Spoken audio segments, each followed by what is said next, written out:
So what if I told you that the solution to those agonizing, 3-hour wait times at your local hospital isn't actually hiring more doctors? I'd probably say you're crazy. We're pretty conditioned to think that a medical crisis needs, well, a medical solution. More beds, more surgeons. Right, exactly. But what if the fix is actually just setting up a subsidized AI-powered kiosk in a corner store? Hello, I'm your AI health assistant. Please press the Start Consultation button on the screen to begin your free checkup. It's so lovely to meet you both. Tell me, how are you feeling this morning? Welcome to Prima Kiosk. I'm Dr. Maya. It's a pleasure to meet you both. How may I assist you with your healthcare needs this morning? Ministers and hospital leaders, what if you could reduce patient anxiety before they even see a doctor? Every day. This anxiety increases pressure on doctors and hospital systems. Online searches create confusion and frontness. Hospitals get better prepared patients, reduced anxiety, and smarter triage before clinical consultation. If you're a healthcare decision maker, This is the Prema kiosk powered by Dr. Maya AI. Patients simply tell their symptoms and concerns. The AI performs a personal risk evaluation. okay, I understand. Want to learn more about using Prema Kiosk to prevent pandemic? Please scan the QR and speak to Dr. It sounds totally counterintuitive, but the stack of sources we're diving into today kind of shatters that whole compartmentalized thinking. It really does. Because we are looking at this highly ambitious, just massive blueprint today. It's structured as a direct pitch to national leaders, specifically the health minister and the prime minister. Yeah, and it proposes a total transformation of the NHS, basically arguing that to save the healthcare system, you've got to solve skyrocketing antimicrobial resistance, mass unemployment, and poverty all at the exact same time. Okay, let's unpack this. Because to really grasp the scale of this solution, which centers around this thing called the Prima kiosk and it's Dr. Maya AI, we need to look at the perfect storm of threats it's trying to fix. Right, the clinical and the societal crises. Yeah. So let's start with the biological threat. The numbers here are just terrifying. Antimicrobial resistance, or AMR, it's often called the silent pandemic. Which is a very accurate label, honestly. Yeah, in 2019 alone, bacterial AMR directly caused 1.27 million deaths and was associated with like 4.7 million more. And the sources point out that AMR is increasing rapidly, hitting like 47% in some critical demographics. And, the terminology there is important. AMR isn't a disease itself, it's an evolutionary process. Right. It happens when pathogens, so bacteria, viruses, when they mutate so much that they become totally immune to the drugs we use to kill them. We're doing this to ourselves, right? Pretty much. The massive overuse of antibiotics in human medicine and agriculture, too, is just forcing this mutation at lightning speed. See, I always thought of antibiotic overuse as like, using a sledgehammer to swat a fly. It kills the fly, but it ruins your immune system. That's a common way to think about it, sure. But based on these sources, a better analogy is that we're basically running a biological training camp for superbugs. Oh, absolutely. When we carpet bomb the body with broad-spectrum antibiotics for a minor sniffle, we're not just killing weak bacteria. We are actively selecting for the strongest, most heavily armored bugs. Yeah, and the ones that survive pass that armor right on to the next generation. We are literally breeding our own worst enemies. It's terrifying. And while our drugs are failing, the actual humans administering them are collapsing. The sources describe an NHS workforce that is just completely exhausted. Demoralized, debilitated, they're crushed under pandemic backlogs and treating complex conditions like long COVID. So you have failing drugs and exhausted doctors. But if we pull the lens back, the sources argue that this clinical crisis is being massively accelerated by socioeconomic issues. Yeah, they're the primary accelerants here. When you look at vulnerability reports, pandemics and AMR are fiercely driven by social determinants of health. SDHs, right? Like poverty. Exactly. Poverty, overcrowded housing, political unrest, a lack of paid sick leave. Think about how an outbreak works. If people don't have income security, they can't afford to stay home when they're sick. Right, they got to go to work. Yeah, they go to crowded jobs, they spread infections, and the whole transmission cycle just spirals. And then you throw political instability into the mix, and it just pours gasoline on that fire. It really does. When institutions fail to provide social safety nets, public trust just evaporates. Which opens the door for all the misinformation. Exactly. TikTok influencers generating these polished, fear-mongering videos about vaccines. Instead of listening to the WHO, you've got people sharing rumors on a smartphone that make them totally resistant to public health interventions. So if you've ever waited hours in a clinic next to someone coughing, you're seeing this whole interconnected system failing in real time. But where is the actual bottleneck? Where's the pressure coming from? Well, the data points straight to the front door of the healthcare system, the triage points. Yeah, and the findings here are just mind-blowing. The statistics are wild. Right, like Decades of clinical observation show that an incredible over 70% of people showing up in ERs or primary care have super common symptoms: sore throats, tension headaches, minor rashes. And clinically speaking, only about 3.8% of those cases genuinely require a hands-on physical exam. Which means the financial drain is brutal. Missed appointments alone cost the NHS like £250 million. And that's not even counting the soaring costs of the NHS 111 triage service. Right, because the triage filter itself is broken. Think about who is manning that front door. Receptionists, phone operators for NHS 111. They aren't trained, and legally they aren't protected to take on the liability of telling a patient, you're fine, just stay home. Right, because what if they're wrong? Exactly. They lack intuitive, rapid diagnostic tools.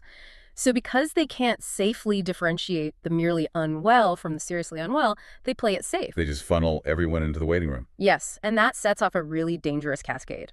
First, you get massive amounts of wasted consultation time. Right. Second, you've got mildly sick people sitting right next to highly vulnerable people, causing cross-infection.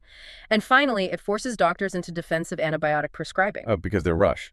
Yeah, the waiting room is overflowing, patients are angry, and the doctor doesn't have rapid diagnostics to prove a sore throat is viral, so they just prescribe an antibiotic to be safe. Which feeds right back into the 47% AMR crisis we were just talking about. Precisely. Need thousands of new doctors. It needs a much better filter. A mechanism to intercept that panic before the patient even leaves their house. And of minor cases safely. Which brings us to the innovation here, the Prima kiosk in its brain, Dr. Maya AI. And it's important to note, this isn't pitched as some corporate cash grab. It was born from the sadness of watching impoverished parents and children die needlessly in remote villages because of delayed diagnosis. It's a humanitarian intervention. But okay, let's break down how Prima actually works. Because as a listener, I'm a bit skeptical. Sure, it sounds a bit out there. Like, you're telling me we're going to replace trained triage nurses with a touch screen? Isn't that dangerous if someone is silently having a heart attack? Any medical professional would ask that exact question. And that's why Dr. Maya AI's architecture is so fascinating. Most diagnostic apps use rigid statistical decision trees. Like if symptom A plus symptom B, then diagnosis C. Right. But human illness is messy. It doesn't read the textbook. Relying purely on statistics can lead to fatal errors. So how does Dr. Maya avoid that? The sources talk about a color-coded symptom checker, but how does a color replace a doctor's intuition? It uses algorithmic heuristics. Dr. Srivatsa developed this baseline back in the 80s. Instead of just tallying symptoms, it assigns severity weights with colors. Red for critical, yellow for moderate, green for mild. Okay, simple enough. But it analyzes the combinations and patterns of those inputs to escalate or de-escalate the threat. Like when a seasoned doctor looks at a patient and just thinks, they look wrong, they're processing dozens of tiny cues. So the AI mimics that pattern recognition. Exactly, to safely tell a minor bug from a life-threatening crisis. Wow, and the safety net is built into this 3-level protocol, right? Let's go through that. Level 1 is offline. Yeah, level 1 is entirely offline AI triage. The patient inputs symptoms, and the AI categorizes the urgency using that color-coded pattern. Okay, and level 2 connects to the internet. Right, it's a full conversational AI consultation. It takes voice inputs, can upload x-rays, and even print prescriptions. Wait, it just prints drugs on its own? No, only if they are authorized by a registered medical professional in the loop. Oh, gotcha. And what if the AI hits a red critical pattern? That triggers level 3, the human fallback. It instantly connects the user to a human doctor via telemedicine. So the kiosk is a filter, not a total replacement. And the downstream impact on AMR is huge. Oh my gosh, look at this. That looks really irritated. But look, it's gone. Prima Kiosk has the best solutions. And Dr. Maya actively educates the patient, Yep. right? It says, hey, your symptoms are viral. 80% of colds don't respond to antibiotics. And it recommends paracetamol instead. By doing that before they reach the clinic, you keep contagious people out of hospitals, you slash the costs of NHS 111 triage, you cut hospital admissions. And you stop needless deaths. Because the person who is actually severely ill gets seen immediately instead of waiting behind 50 people with the sniffles. Exactly. But here's where it gets really interesting.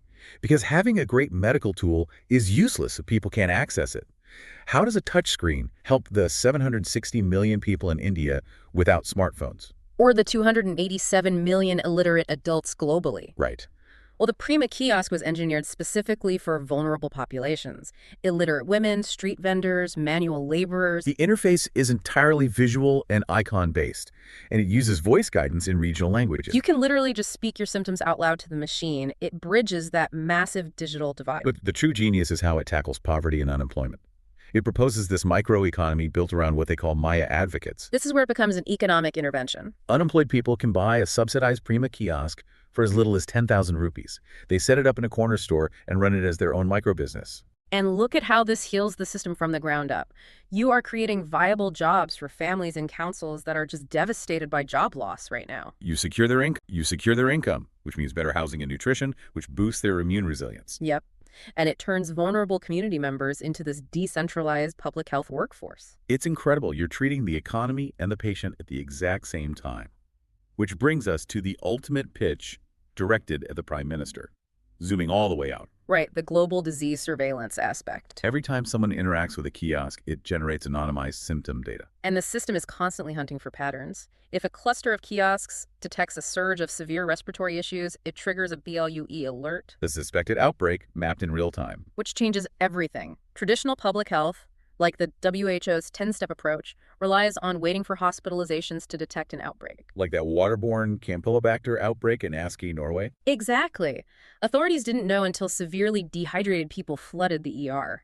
By then, thousands had drank the contaminated water for days. You're always 10 days behind the pathogen. But with the Prima network, officials would see a spike in stomach issues logged at local kiosks on a Tuesday morning. Down to the street level. They could issue a boil water advisory days earlier and isolate patients instantly. So the pitch to the PM and the health minister is basically, adopt this.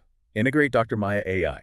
Solve your NHS crises. First, cut the 111 costs and the waiting lists. Stop the wasted consultations. And then you make the NHS the global hub. You offer this AI triage service to other nations, monitoring epidemics and pandemics globally. Wow. As we wrap up this deep dive, it's just wild to look at the journey here. From the threats of AMR, NHS exhaustion, and poverty, to this blueprint that uses AI, run by local micro-entrepreneurs, acting as a global early warning shield. It refuses to accept that clinical necessity and social equity are separate issues. Totally. And for you listening, whether you're following health tech or just sick of waiting at your local clinic, this deep dive proves that solving the healthcare crisis means treating the economy, the community, and the patient all at once. It really does. And I want to leave you with a final thought to mull over. If AI systems like Dr. Maya become the standard front door to healthcare analyzing our coughs and mapping symptoms before we ever step into a clinic, will the concept of a waiting room just disappear? That's a wild thought. And are we ready for a future where our primary care provider isn't a doctor in a hospital, but an unemployed neighbor who found a new purpose running an AI kiosk on our street corner? You know, we started out talking about precision medicine like it's just about finding the perfect pill, but maybe real precision is accurately mapping the whole messy socioeconomic world that caused the illness in the first place. Thanks for joining us in this deep dive. Will our actions reduce suffering or cause it to multiply? Civilizations that remember this lesson endure, not those who ignore it. Choose wisely to prevent and protect your loved ones and your life. Don't be the one who watches them without doing anything. It's your family and community I am trying to prevent, protect, and heal. Not kindling your emotions, promising a miracle cure, or using AI to invent drugs, or coding your genes to cure disease. As Charles Darwin said, it's not hoarded wealth, hiding in a bunker, or power, but those who adapt quickly who survive.